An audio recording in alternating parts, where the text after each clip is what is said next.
that's way better than chicken parm. I'm gonna have it with my last can of cream soda. You bastard. Nick was no good for her, and it broke Skippy Handelman's heart.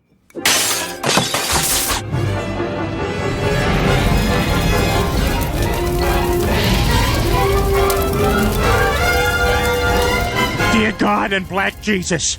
Peter Griffin from Family Guy is known for his outrageous antics, but some of his actions cross the line into truly terrible territory. From endangering his family to causing chaos in Quahog, Peter's worst moments showcase his selfishness and recklessness. Here are 7 of the most shocking things he's ever done. Number 7. Becoming a mobster. When Joe asks Peter to be his daughter's godfather for her christening, Peter takes his role a bit too seriously.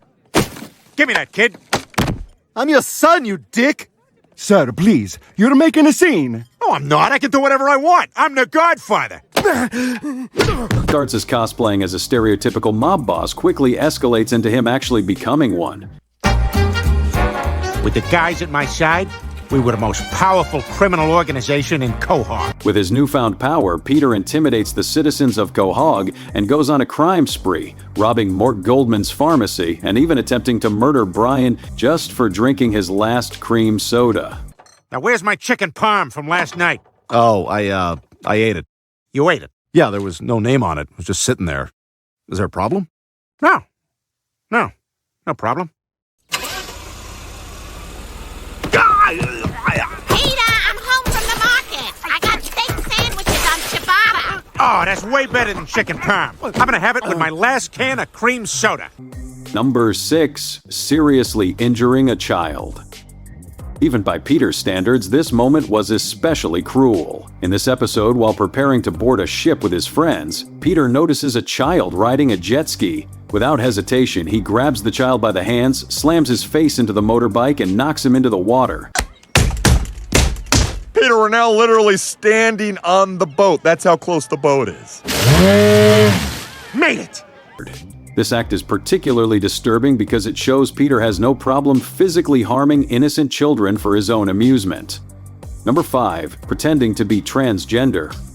After using a transgender bathroom at a baseball game, Peter declares it to be the best restroom he's ever used. Screw this. Excuse me, ma'am. Could you direct me to Earth's reserve of near-empty tuna tins? Are you a space cat? The next day, he discovers that his workplace offers benefits for transgender employees. Seeing an opportunity, he pretends to be trans to take advantage of the perks. Peter, we saw the game last night, and well, we just want you to know that we wholeheartedly support all transgender people. But I'm not. Peter, before you say anything that might clear all this up, let me tell you about our stellar transgender employee benefit package. I'm trans-listening. Well, as such, you're entitled to supplemental time off, our on-site masseuse, and a $60 gift card from Nordstrom Rack. While this was selfish and deceitful, at least Peter wasn't directly harming anyone, making this the last entry on the list where that can be said. Number 4. Abusing Santa Claus power. In this episode, Peter takes on the role of a substitute Santa Claus. All right, now go pick up your picture. And before you go crying to your mom, that's my cell phone you're feeling. Upon learning that Santa can acquire things for free, Peter immediately lets the idea go to his head, using his newfound status to get whatever he wants. Chicken burrito, please. There you go. Merry Christmas. How much do I, Oh, come on. I'm not charging Santa Claus. It's on the house. He even manages to avoid getting a ticket from a police Realize officer. this was your car. That's right. Now crumple up that ticket.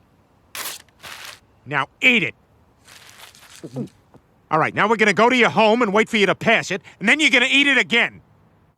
Hey, honey, this is Santa. He's gonna come in and watch me in the bathroom. While his actions are undeniably selfish and arrogant, at least he wasn't causing direct harm, unlike the next entries on this list. Number 3. Burning Jerome's house out of jealousy. Missing Cleveland while he's away in Stool Bend, Peter, Joe, and Quagmire decide to befriend a new guy at the bar named Jerome to fill the token black friend role in their group. Gentlemen, we got us a black man.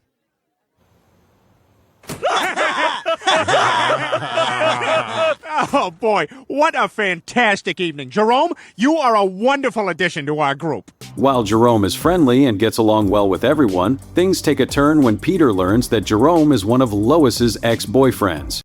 Peter, Jerome is an old boyfriend of mine. What?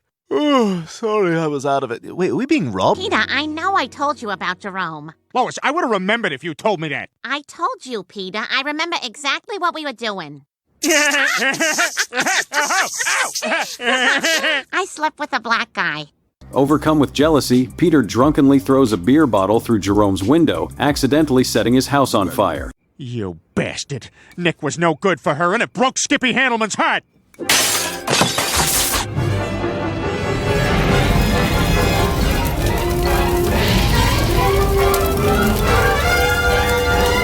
Dear God and Black Jesus.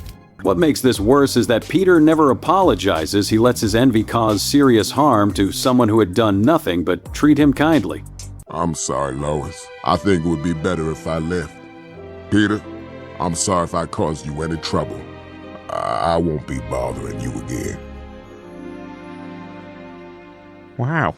What just happened was kind of sad. Number 2. Attempting to shoot his wife. After discovering that Lois is Jewish, Peter, under the influence of his devoutly Catholic father, attempts to shoot her. That makes you Jewish, Lois. And your children, too. Oh, this kind of rocks my world. What do you think you're doing, Peter? You were raised Catholic. If you forsake your religion, you'll spend eternity in hell. Oh, God, I don't want that. Then you better knock off all the Jewish stuff. Well, all right, if that's what you think is best. As Lois walks outside to check the mail, Peter watches her through the scope of a rifle and pulls the trigger.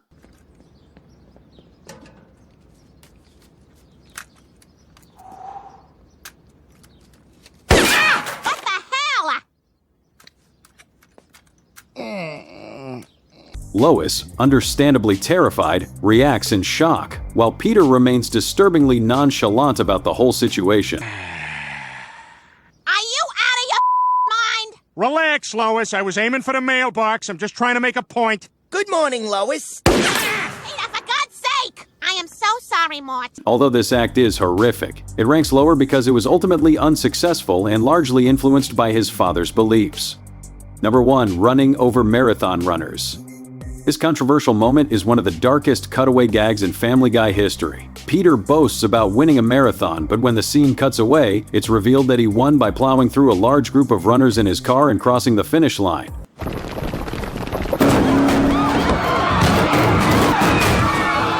I'm Bob Costas, here with Boston Marathon winner Peter Griffin. Peter, how did you do it? I'll tell you, Bob, I just got in my car and drove it. And when there was a guy in my way, I killed him. The joke was already in poor taste, but it became even worse following the 2013 Boston Marathon bombing. Just before 2:50 p.m., this is the viewpoint seen by many of the 26,000 marathon runners who are approaching the finish line. As a result, Fox pulled the episode from streaming services until September 2022, when it finally returned to Hulu. Thanks for watching. Don't forget to like and subscribe to our channel for more Family Guy content.